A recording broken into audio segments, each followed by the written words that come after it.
Here to talk more about the flooding and ongoing rescue operation, Sheriff John Hunt from Floyd County, Kentucky. Sheriff Hunt, thanks so much for being with us this morning. I know you have to join us by phone.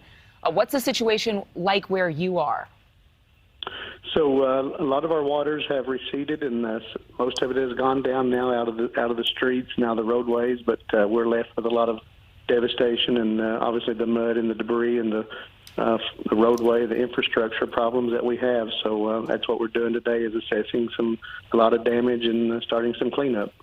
I mean, it just seems like to have the energy to clean up right now after being hit with so much devastation seems to be so difficult. We understand you actually have been urging anybody who's trapped in their homes to call or text you personally. Is that right?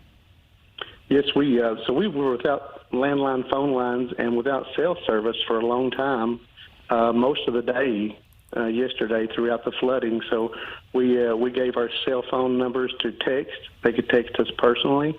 One of those numbers were mine, and along with our dispatch cell phone number at the office, we had a cell phone there, and that's how we received a lot of the responses that we had from people was for help for us to come to was through a text message. And how many calls do you think you received or texts? Oh, I wouldn't know the number, to be honest.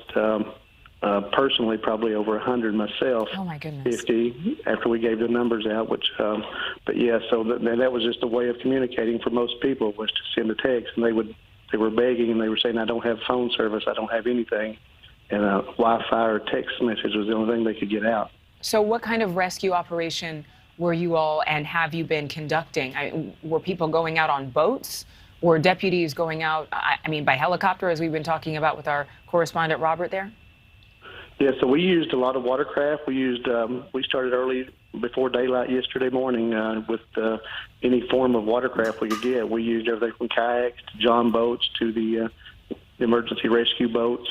And we even personal watercraft, some Sea-Doos we were using at one time to just try to get to people. In terms of just continued support there, obviously it's going to take the whole community to come together after a situation like this. Do you all have enough support, or are people coming from surrounding counties that haven't been as hard hit? Well, normally that's what you get is surrounding counties, and our surrounding counties were very impacted as much as we were, especially the ones on up to the south.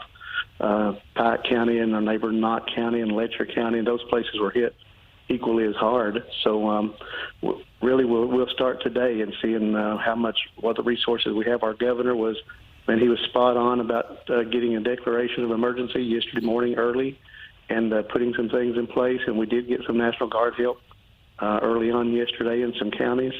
But our governor has been of great assistance and will continue to do so, we're sure of today. Sheriff Hunt, I know that you all are part of the residents. You are part of the population there. So how is it that the law enforcement and first responders are actually able to help when even your own homes might have been inundated with water? Yeah, it hurts. Yesterday morning I was with some first responders who were on the phone with their own family, who was actually, by this time, they had no access to. They were already trapped by water. And it was sad to listen to some of these first responders who were talking to their family and giving them instructions on how to get out and go up the hill or go somewhere else and then get out of their house. But they stayed with us and continued to do rescues and some assessments all throughout the day, even though their family, they knew, had been in harm's way earlier that day. It's just amazing, the discipline and the resilience you all have. Thank you so much, Sheriff Hunt, for doing what you're doing. And obviously people are being advised to follow law enforcement at this time. Just make sure that they get to higher ground. Thank you for watching. Go to newsnationnow.com to find NewsNation on your television provider. And don't forget to click the red subscribe button below to get more of NewsNation's fact-driven, unbiased coverage.